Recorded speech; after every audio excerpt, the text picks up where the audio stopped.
Hello, everyone. David Morris here, publisher for Lake Drive Books, where we publish spiritual books that help you heal, grow, and discover. Do you like that? I threw the spiritual part in there. You I just want to did. be clear. A Uh, spiritual book that's going to help you heal, grow, yeah, and discover all three of them same yeah, time. yeah. Yeah. I'm glad to be joined today by Pastor Trey Ferguson. Trey Ferguson, podcaster, pastor, um, family guy, Yeah. husband, Oh, um, thanks. and writer, and soon to be published author. We're recording this before your book is coming out, which we'll talk about. How are Yeah. you doing today, Trey? I'm doing pretty fantastic, man. There was Jack hammering on my roof. It sounded like a moment ago, and that seems to have ceased. So I'm doing even better than I was 20 minutes ago, and Oh, that's pretty good. good. How you doing? I'm good. I'm good. Yeah. All right, that's better than the alternative. Yeah. That's right. That's right. So much good work going on, and just it's not easy though. It's I think it's a very fluid time. So I think we have to kind of take care of ourselves, don't we? Most definitely. It's Yeah. hard to tell though because you make it look easy. Well, so do you. Not to mention you've got a cool shirt on. What's going on there with that shirt? Oh, man, yeah, it's a Rick and Morty type of situation. You can't see it. I actually bought it because I bought. Matter of fact, here we go. I bought these shoes one time, and I knew I just liked the shoes, and I didn't have anything to wear the shoes with. And then I saw the shirt, and I bought the shoes. I bought the shirt to go with the shoes, and then Oh man, yeah, you got a sense of style. yeah, it depends on who you ask. Doing okay. Well, hey, we're here to talk about your book, Theologizin Bigger. Um, oh gosh, Homilies on Living Freely and Loving Holy. Yeah, That is on sale January 16th, 2024. January 16th. Yeah. How you feeling about that coming up? I'm so excited. That's well, from where we're recording right now, it's 2 months in a day. We're almost Yeah. there. Yeah. It's been a dream of mine. So yes, it's almost like my wife had scheduled C-sections for the last two of our children. And then I just count down to that day and just knowing that like I feel almost that sort of energy, except I won't have to change no diapers this time, you know? Yeah. Yeah. Yeah. Tell those who are watching a little bit more about yourself, Trey. What is sort of your like what got you like really quick? What got you into being a pastor? Without telling your whole conversion story and your big calling or what have you. What kind of vibe drew you in, and what was your journey like preparing for the work that you do today? Yeah, it happened almost accidentally, right? At one point, my church had a youth pastor who was moving away and there was nobody to step in. And so I offered to help out. Like, hey, like I'll take this on for the meantime. And so I served as my church's youth minister and my church's youth pastor for a while, and then began to receive a bit more informal training just in the art of homiletics, they call it, right? Like the preaching ministry, and was eventually licensed as a minister, took on a few adult Bible studies, preaching assignments here and there. And it was literally a matter of me just stepping in because I saw a need, like when it came to the youth. But it began like honing some gifts that were already there, right? Because even from like a teenager, I noticed that when I talk, people listen, but I wasn't really saying much. So learning how to say stuff and then actually craft that into something that would maybe be beneficial to somebody took me on this path to the point where right now I serve as the executive pastor, but I've been blessed to speak in a few different settings or whatever. And at the end of the day, I like talking about God because I like thinking about God. I like reflecting on God. And so that brings me joy. Like when I get to sit there and take these thoughts and sit down in front of a Bible and present something to somebody that actually connects to their current situation and points Yeah. them in the direction of healing and wholeness, that excites me. Right. Yeah. And so from that preaching ministry and that pastoral ministry and the desire to sit with people and walk them toward the people that God called us to be, right? Yeah. Uncovering that identity, that beloved identity, um, led me into some other arenas in terms of podcasting with other people, writing, and now this book, Yeah. man. What would you say is sort of like your theological thumbprint? You know, you got a theological education, Big, most had a definitely. couple had a couple different modalities there, Right. but it was also, I think, very a lot of your own initiative and a lot of your own study and interest. You followed your own curiosity, from what I can tell. Yeah, What that's would you say is sort of like your thumbprint? Um, or like a thinker that really influenced you, or where you went with a certain thinker. so my favorite theological thinker in the world is a man that 99.9% of the people listening to this right now, watching this right now, will have never heard of. It's a guy by the name of Dr. John W. Kenney. He was my advisor on my second stint in seminary, right? Like you mentioned, a couple different modalities. And Yeah, like you said, I followed my curiosity because at the end of the day, a lot of theological education isn't so much focused on that. It's training you on scholars and on doctrines and things of that nature. And that's what you're graded against. I'm not really wired that way, right? Some right, of that is because of my right, father and the way right, that my parents raised me to be. But I've really only known one way to be, and that's me. And when I feel as though you're trying to like shape that into something else that's not necessarily who God called me to be, but what you think I should be, I start to bristle at that, right? And when I got into a different sort of setting, right, like even my pastoral mentors and things like that, they're all people who have seen enough in me to be like, okay, I believe that you are how you are right now is worth something, right? Like that's where I feel the most comfortable. And Dr. John Kenney, one of the things that he did was encourage me to chase the questions that I had and to interrogate things yeah, that people often accept. yeah, Right. Dr. John Kenney's a brilliant man. He was the dean at the Samuel DeWitt Proctor School of Theology for many years. He's currently still a professor there, but he stepped out of there. A brilliant speaker, if you ever have the chance to look at some of the things he says. Um, but he just encourages people to ask questions, to construct theologies that are relevant to your current context. He's graduated from Columbia and Union Theological Seminary with a PhD, right? One of the first students to earn a PhD under Dr. James Cone, which more people have heard of, there right? you go. Yeah, And so there are people who ask me like, "Oh, are you a liberation theologian?" Like, well, I don't know if I would label myself as that, but at the same time, the idea of liberation, of freedom, of loosing bondage right, is something that is very active in what I do, because a lot of the time I think that the theologies we accept uncritically are actually the very agents of bonding us, of bondage, of right, shackling us to paradigms that don't necessarily serve our neighbors well, the world well, or ourselves well. right. Absolutely. Well, yeah, that was well said. Connect that to, let's just jump right ahead to the book. Let's do it. Theologizin Bigger. Theologizin Bigger. I mean, because I think what you just said about John Kenney and your experience and sort of the vibe of how the mindset that you've applied all this time. I mean, it's right there in your book. It comes right out, and it's right there in the title: Theologizing Bigger, uh, Homilies on living freely and loving holy. Um, so talk about where that came from. Where did this book originate in your head, in your heart? So honestly, probably a couple of years ago, I had this idea, and I remember specifically the name of the book in my head was "The Sun Do Move," right? Which some people will recognize as the name of my newsletter that I currently publish.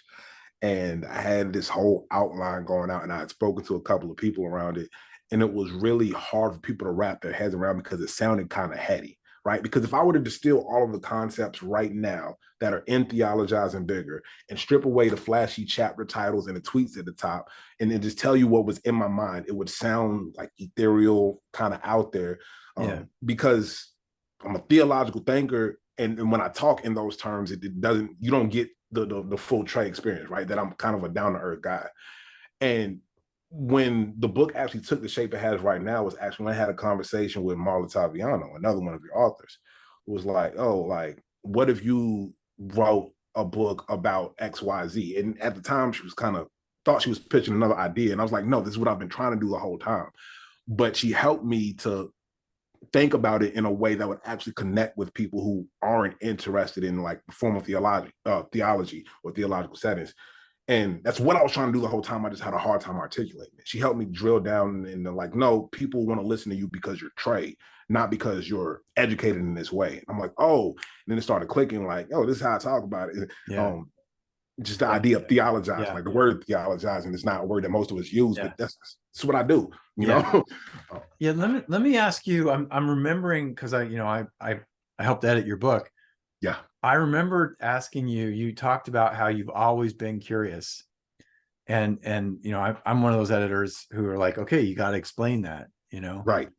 And maybe if people have been listening along, they've realized, there is a theme here with Trey. Where does your curiosity come from? How have you been able to protect it? That's a theological question, by the way. Oh, most definitely. Some things we inherit, right? So one of the things that I believe about God and about salvation is that God makes each of us a specific way, and that the world tries to craft us to fit a mold that is more comfortable for the world. And depending on where you end up in life, like you're either more inclined to go along with that mold, or there's a moment where you're like, nah, I need to be me. I was fortunate enough to have two very brilliant parents and one very odd father. Mm-hmm. And my dad was the type of dude who, the moment he felt uncomfortable in the situation, the moment he felt like things weren't making sense, uh, he'd let you know about it, right? Like, dropped out of high school, not because he wasn't smart. He was excelled academically, but who very much like the moment stuff stopped making sense to him, he'd let you know. And if he felt he wasn't heard, he would dip, split. Like he'd drop out of high school. It was like, no, y'all, I'm not tripping, y'all tripping, right? And that's the type of ethos I was instilled with. And my mother, in the very same vein, she doesn't let questions go. Like if stuff's not making sense to her, she's like, no, this needs to make sense. And so I kind of had some of that going in me, like that's instilled in me from a very young age. Now, my father appreciated that in me. My mother, not so much, even though I got part of it from her, because at the end of the day, that also means that if what you're saying doesn't make sense, I have a hard time going along with it. And it kind of made me rebellious at a couple of stages, But I come by it very honestly because of the environment that I was raised in. Yeah. Yeah. Yeah. So then you say in your book, I love this in the introduction, you say, to theologize is to value the art of speculation. Yeah. So that's connected to all this. Most definitely. Because at the end of the day, if we just accept everything that we've been taught or accept everything that we're coming into, we're not doing a lot of thinking about why those things are, right? And so like theological thinking or whatever isn't necessarily prized, or we don't ascribe a lot of positive attributes to that process if we're just accepting things. But if we're asking questions of everything we're accepting, then that gets a couple of other wheels turning. And that's why like theologize sounds a little bit more active than theology. I think I say that in the book as well, right? Like it's an active process of always re-examining things, and that's fun to me. Yeah. And you very much want to empower people to do this themselves. Absolutely. Yeah. Why do people need to be reminded that they can think about God and conceive about God themselves? But I think there's a degree to which we end up feeling as though we don't have a place in community the moment we have questions, right? Like I think that there are, and that's not universal across the board, but I think especially as we start talking about deconstruction and things like that in our current context, there are people who feel as though there is no place for their questions. And I think that's a misplaced like feeling. No, I'm saying that wrong. It's not a misplaced feeling. I think the feeling is legitimate, but I think that's an indictment on our communities and on our churches and in some of our seminaries. Like when we haven't made room for the fullness of people and their questions. And I think that that's inherently dehumanizing. I think that's the opposite of what salvation looks like.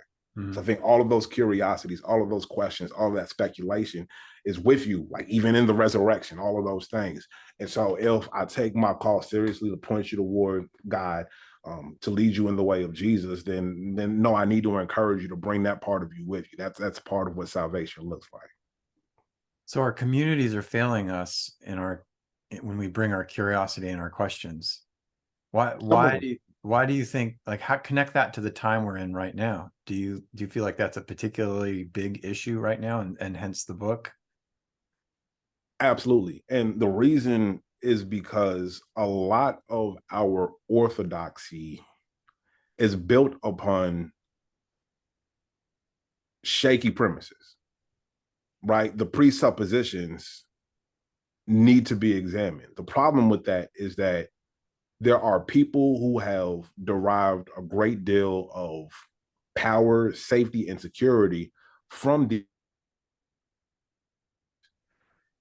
And when you derive power, safety, and security from them, anybody who questions that, it becomes a threat, right? So I'll give you a concrete example. If we take the idea that men are equipped for some offices in the church and women are not, it's built upon premises, and we can point to the Bible. We got the scriptures for them and everything. We can point to where Paul says certain things and all these things. But at the end of the day, if we take anything out of the creation account in Genesis, were men and women on equal footing or unequal footing when God created them? And were they on equal footing or unequal footing after the fall, right? When the serpent starts deceiving people.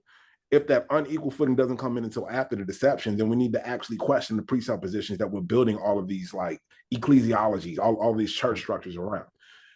The moment you start questioning these things, then people say like, "Oh, so you don't believe the Bible?" Like, what do you mean by that? Let's have this conversation. Which part of the Bible is it that you're accusing me of not believing? Right. Right. Right. And so the moment we put people on the defensive for asking questions, instead of hearing them out, instead of engaging with them with curiosity, then we're not serving them well. Yeah. Yes. Am I making Wow. sense? I don't know. Yeah, you're making sense. Okay. You know, that's what theology is. It's like bouncing around, talking about things. I think being able to have the freedom to even, like, you know, not make sense, is Yeah. is so, I mean, that's actually, everything has to make sense sometimes. And that's with certain people, it's gotta be this, it's gotta be this certain how can you look at this more than one way? Well, no, we can look at these things more than one way. Yeah, which is ironic because a lot of our theology, even like Orthodox theology, things that most of the church accepts, don't make sense, fundamentally speaking, right? If you look at the articulation of the Trinity in the creeds or whatever, Right. there's even a concession in there that this is a mystery. It can't be fully comprehended. It doesn't make Right. sense. Right. And so we build all of these systematic theologies and everything around, and we want people to understand Right. things. Sometimes the answer is no, like we're kind Yeah. of just guessing this. Now, I label that process as imagination, the process by which we come to construct images in our head and communicate them. Yeah. That offends some people because imagination is what you do when you're a child, right? and Yeah. reminded some people. But I think that is healthy to be able to try to conceptualize or try to put ideas around things that we can't fully comprehend. That's what faith is about. Yeah. The moment we remove that element of mystery or incomprehensibility, then we turn this into something different. Yeah.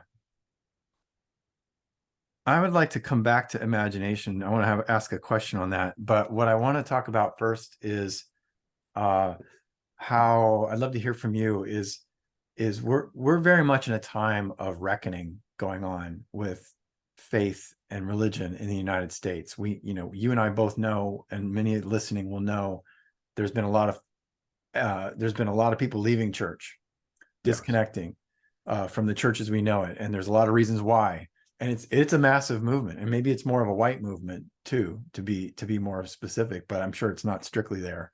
But there, but it's a healthy reckoning. It's like we're holding ourselves more accountable.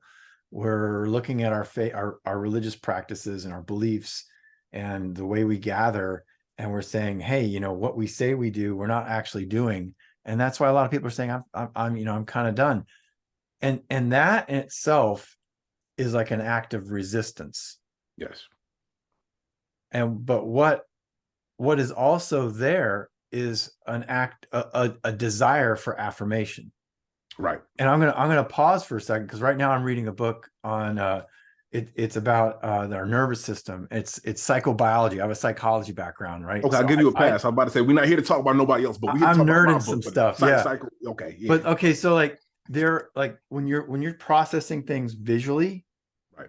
there's a lot of things going on in your brain with your nerves and your brain, and how they work. There's this famous illustration, probably some people have seen it, where it's like you're looking at it one way and it looks like a rabbit, and then you look at it another way and it's a duck. But it's the same exact image. It's just drawn in such a way that you can't tell right away, and your brain will fixate on one image first. Mm. And here's the thing I want to get to. When you try to see it the other way, your brain actually has to stop and take a break, and then it can see the other way, but it can't see both of them at the same time. Wow. And Wow. so I think about that. I'm just thinking, it's on my brain right now in terms of our resistance and like the deconstruction movement, the even if it's let's just say liberation theology movement. Mm-hmm. You know, we are looking at what we don't want to be. How do we see then what we want to be? Right. Right. That is so very profound, right? Because I've long heard or held the idea that, and this upsets some people, but whatever, it's what I do. That I've held this idea that many people will have to leave their churches and their faith communities and their beliefs in order to find God, right? Right. And a lot of them will come back to traditional church structures. Some of them will not. And it does not mean that they're further from God. I think some people actually grow closer to God in that process. And to your point in that illustration, yeah, sometimes the only way to see the thing the other way is to take a break, like give your brain a break. And I think that's very profound, because particularly people who have grown up, because some people are what we call nominally Christian, like they know they've grown up with some idea of God. And some people were in church 3 days a week for the first 18, 21 years of their life. And that's hard to overcome. It's hard to reconceptualize. And that's part of what Theologizin Bigger is about, is to give you that permission, right? To even start the process, start working out those muscles that may or may not have atrophied in the process. Yeah. Absolutely. Thank you for going with me on that. I appreciate it. No, thank you. That was dope, man. I didn't even know the psychology behind it. Yeah. I'm a psychologist of religion. That's kind of what I do. Yes, you are. You're Dr. David Morris. That's right. That's right. Yeah, yes, sir. Better believe it.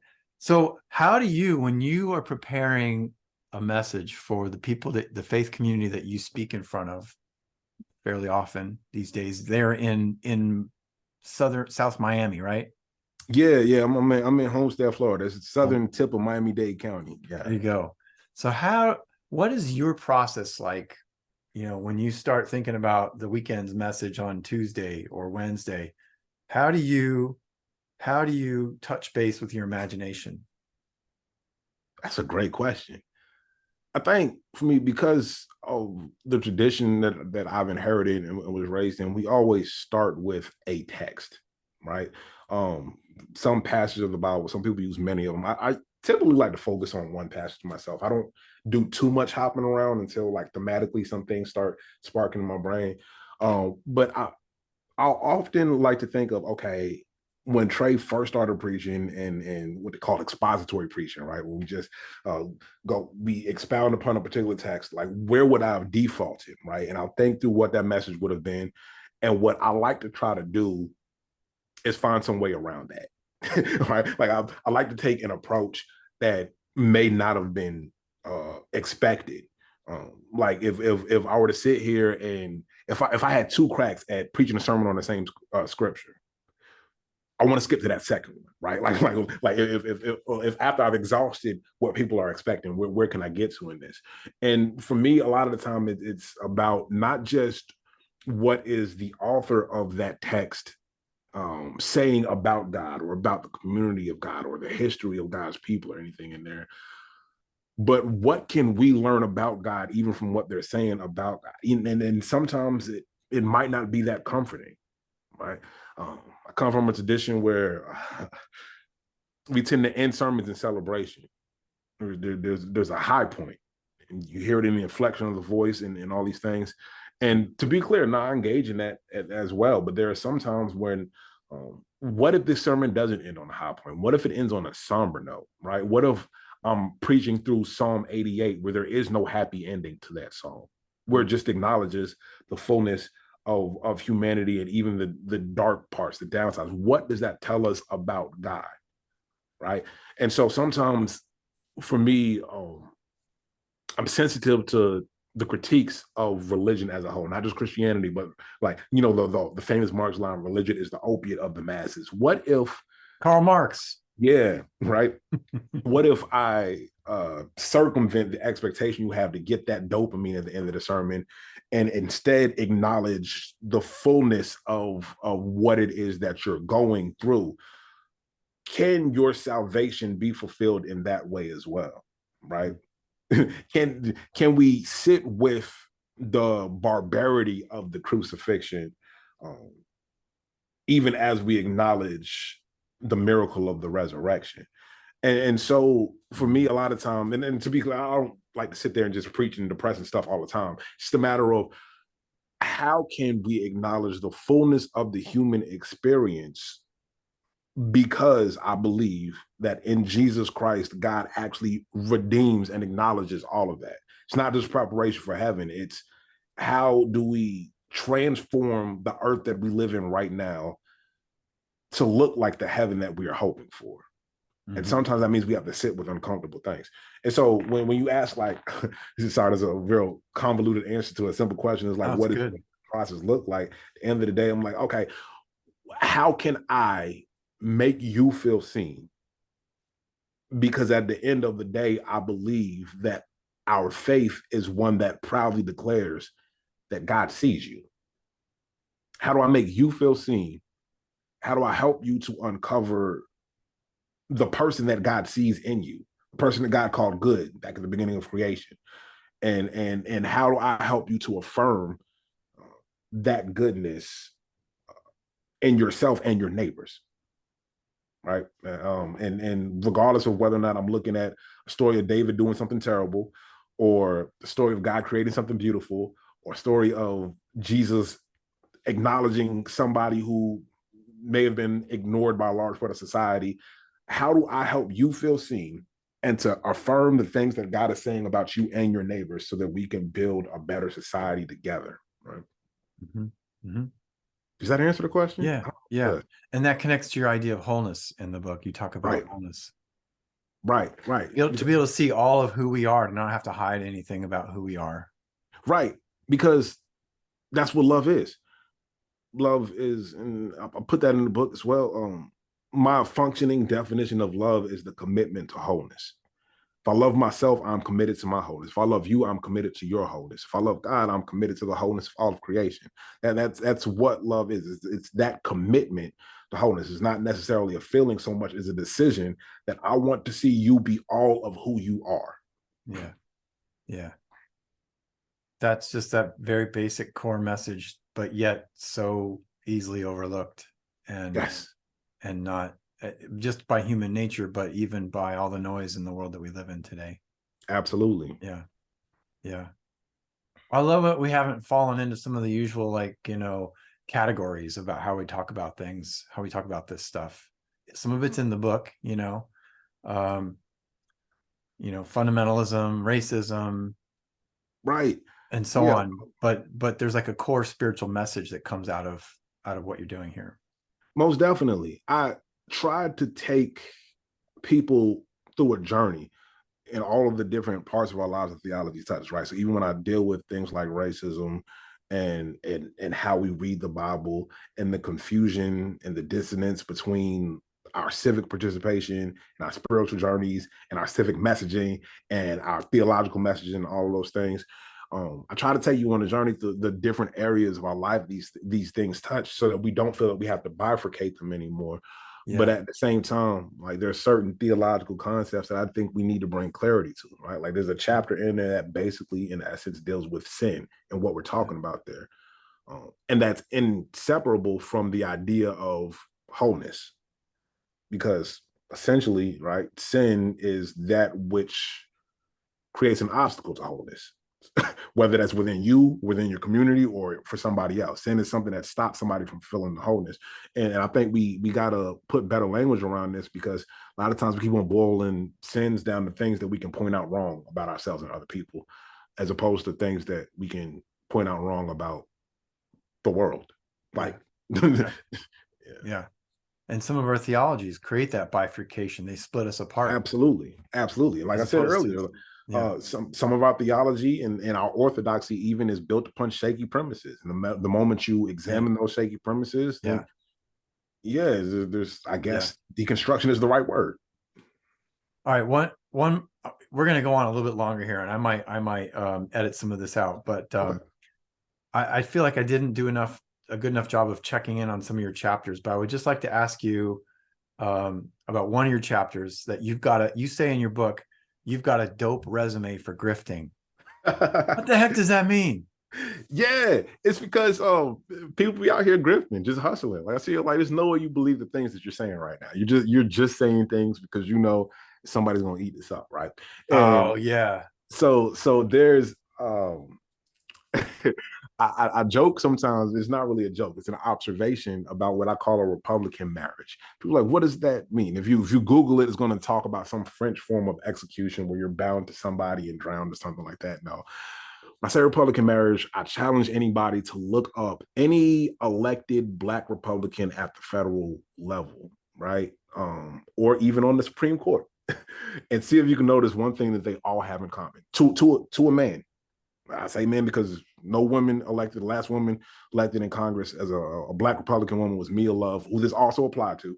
But they're all married to white people, right? And that's not an indictment on them or the people they've chosen to marry. It's an indictment on the people who are making that basically a prerequisite. Because there are Black Democrats who are married to white people, but it's not all of Black Democrats. It's literally all Black Republicans at the federal level in the judiciary. They're married to white people because at the end of the day, there is this recognition. Even Tim Scott, who debuted his girlfriend for the first time ever at the end of a debate the other day, this is a white woman who looked like she was out of central casting. I'm not here to cast doubt on that relationship, but it's almost like people know the rules at a certain point. We know the role that we have to play.